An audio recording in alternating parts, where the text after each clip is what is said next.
ما ورته ویلې ما ویل که څوک د پي ټي ایم زور ګوري نو هغه د ګیلمن که جنازې له څوک راغلي چې هغه خلک پر غرو سره مې راویشتل ما که د پي ټي ایم څوک زور ګوري نو هغه دی بیا د خیبر جرګې هغه خلک چې په څه ما ویل بي بي سي وایي 15 لکه یا 14 لکه خلک نو ما ویل دا یو پارټۍ دا نور نشي کولی پي ټي ایم هغه پارټۍ ده چې د پښتنو هغه مرام چې دی هغه به مقصد ته رسوي موږ هیڅ کله پر وطن باندې پر ژبه باندې پر تاریخ باندې خپل پر شهیدانو باندې قطعا د هیچا سره کاروبار نه کوو موږ لوی کار کړی دی دښمن مو ورپه ګوته کړی دی هر پښتانه ته موږ نن دا ور وشو نه لوڼۍ ماته تر خور وراکه کم معلومه شوه خو ګیله مې په دې وسوله چې دا په پي ټي ایم کې دا ډېره مخته تللی سوی دا ډېر دا قوم ډېر خدمت کولی سوی یو کار چې دا د پي ټي ایم لرې نه وای د تېر الیکشن کې دا پښتونخوا میډیم پارټۍ دغسې په لغته وویله پنجابي دا عوامي نیشنل پارټۍ دغسې کې د اقتدار پسې واخیسته دا فضل الرحمن یې داسې پسې واخیستې شیرپاو یې په دورې پسې یعنې بیا هم دا شرم نه کوي بیا هم د پاکستان او د آیین او د پارلیمنټ او د دې شوق کوي خو دا ډېر کوچني خلک دي دا په پیسو چې خرڅېږي دا په ګاډۍ چې خرڅېږي دا په بنګلو چې خرڅېږي زموږ دپاره اهمیت دا قوم لري زموږ دپاره وطن ټولې پارټیانې ناستې دي عوامي نیشنل پارټۍ پښتونخوا بي ان پي نیشنل پارټۍ ما ورته ویلې ستاسو چې کومې پارټیانې دي هغه تر یو ډسټرکټه دوه ډسټرکټه تر دې پورې خو پي ټي ایم یو داسې تنظیم دی ما ول زه خپله پردیر ته تللی یم ما ول د پي ټي ایم ځوانان نن په کوڅه خپل په مسلو خبر دي چې زما څو رنځوران دي په کوڅه کې زما څو بې تعلیمه دي زما څو بې روزګاره دي زما روډ سونې پوخ دي زما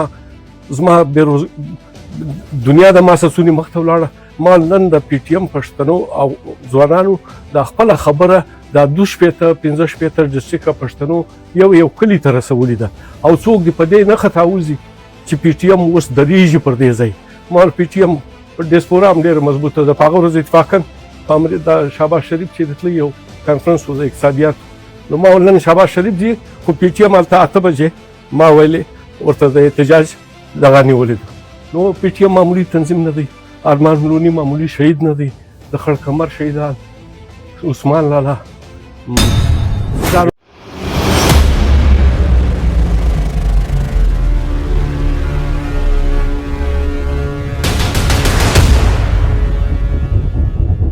ډېر وخت تېر سو د دې پښتانه تحریک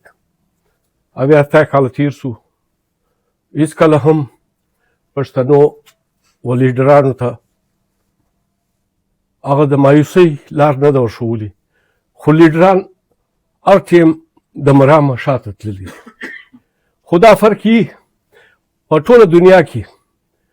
2 قسمه لیډرشپ یو لیډرشپ داسې لکه دا ژمرغه چې نن سبا خطا وتلي دي نو پیسه دا بنګله د ایم این ای دی سینیټر دی نه چې شټر دی که څه یو په دې شوق کې لګیا دي او یو په دې شوق کې چې زما خپل وطن زما قوم زما ژبه زما د دنیا سره سیالي زه هغه ځای ته ورسوم زه د دې ارمان لوني شهید په ورځ د تاسو سره دا یو واده کوم چې منظور هغه سړی نه دی چې یا به خرڅ شي یا به خطا وځي یا به وبېرېږي او دا هم بروسه در کوم چې دونې نور ټایم هم نه اخلو موږ چې بیا به 80 کاله نو د کیسه خواني مړه دي نو د بابړې مړه دي نو د ټکر مړه دي نو خلک موږ د یو سړي حساب د دښمن اخلو موږ پي ټي ایم دومره لوی کار کړی دی تېره شپه د ملک عبدالعلي صاحب کلي نو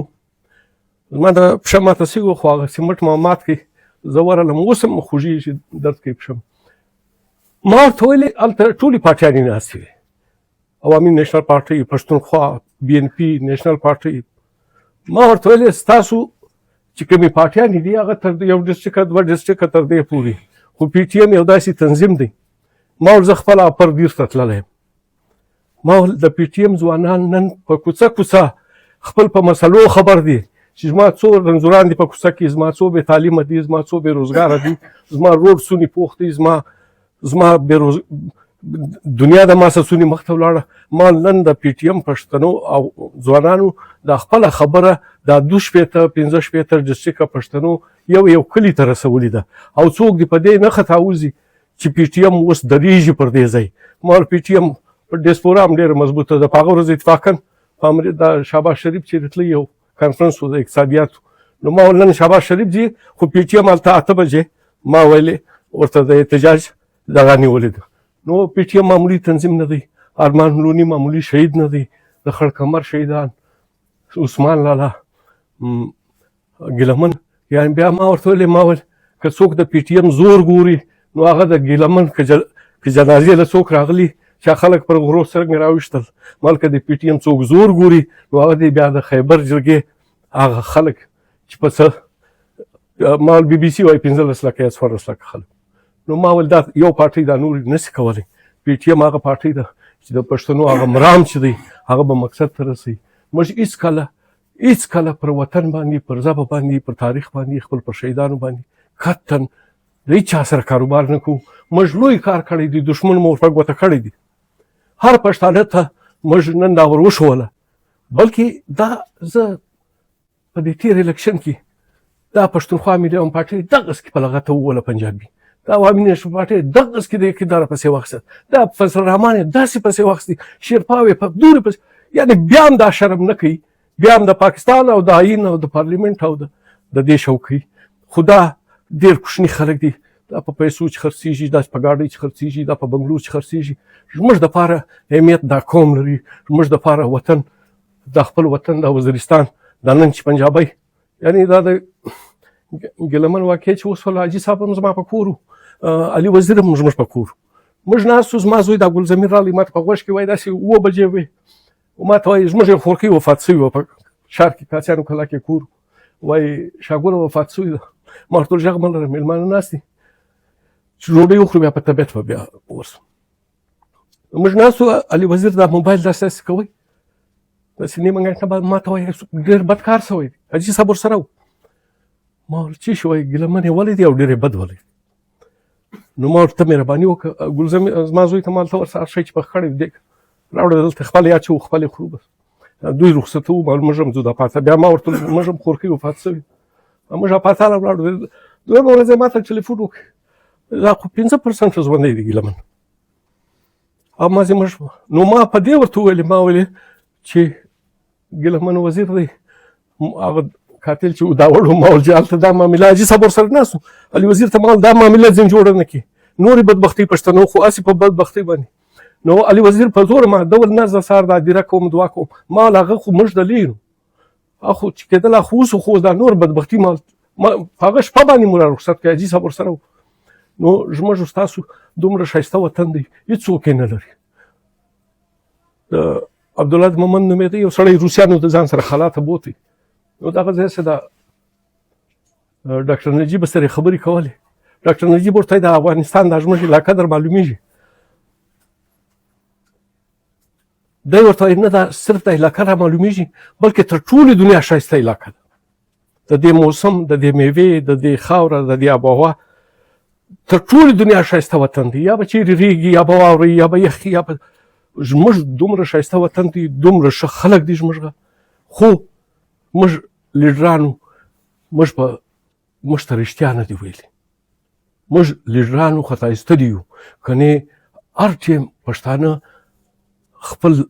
د وطن سره، خپل د قوم سره، خپل د ژبې سره، خپل د تاریخ سره بې وفایي نه ده کړې. خو لیډرانو پکښې کې کاروبار او د ووټ راکړه نوټ واخه دا دندې لیډرانو کړي دي. خو زه تاسو ته یو بیا باور در کوم چې موږ ډېر ټایم به هم منظور نه په ولګوي، انشاءالله دا قوم به یو مقصد ته رسي. او د ارمان لوني او د ټول شهیدان د کیسه خواني کې اوسو، په بابرا کې اوسو، په ټکر کې اوسو، نور په زرا او په لکاو پښتانه، د دې ټول ارمانونه به انشاءالله. یو خوا مې بده ده چې زما خپله دوې خوندې دي، تر موره باندې ګرانې دي اوس هم، او ما چې څو نیاک ادا کړی دي، شاید په پښتنو کې ډېر کم خلکو د خوندو دو نیاک ادا کړی، خو وړاندې لومړی ما ته تر خور ولاکه کم معلومه شوې. خو ګیله مې په دې وسوله چې دا په پی ټي ایم کې دا ډېره مخته تللی سوی، دا ډېر دا قوم ډېر خدمت کولی سوی. کاش چې دا د پی ټي ایم لرې نه وای تللي نو به ډېر شوی. خدای دې وکړي چې پښتانه او پښتنې پیغلې ټوله دنیا کارونه کوي، ټوله دنیا وطن ساتي، هېڅوک د چا وطن نه ساتي. نه ولاکه نه موږ د امریکایانو وطن ساتلی دی، نه مو د روسیانو، نه مو د چینیانو، نه مو د ایرانیانو. هغوی خپل وطن په خپله ساتي، موږ به خپل وطن په خپله ساتو. او دا اوس ډېره ښه خبره ده چې د وزیرستان سړی د کوټې فعال خبر دی، د چمن سړی د اسلام آباد فعال خبر دی، پښتانه سره خبر دی. بیا دا بدبختیانې دي، اخبار نه لرو، ټي وي نه لرو، ریډیو نه لرو، یو د بل سره هغه یو دغه سوشل میډیا باندې ډېر خلک د پښتو خدمت کوي، د وطن خدمت کوي. انشاءالله موږ تاسو به ټول دغه، او دا هم ضروري نه ده، غټې جلسې موږ وکړلې په دې اسلام آباد کې مو وکړه، په هر ځای مو کړي دي. دغه د کوټې مجلسونه دغه چې پښتانه برقراره ساتي، دغه د ګلۍ دا دومره لوی کار دی چې د دې څه دشمن بیریږي. د لوی جلسې څه یا په جلسه کې غټې خبرې معنا نه لري، خو خلک به جوړو او پښتانه به خپل مقصد ته بیایو. دغه د ارمان صاحب دغه او د ټول پښتانه وطن د شهیدانو ارمان دی. او یو بیا زه ټول شهیدانو ته خراج عقیدت ګلونه وړاندې کوم او ستاسو ډېره مهرباني کوم.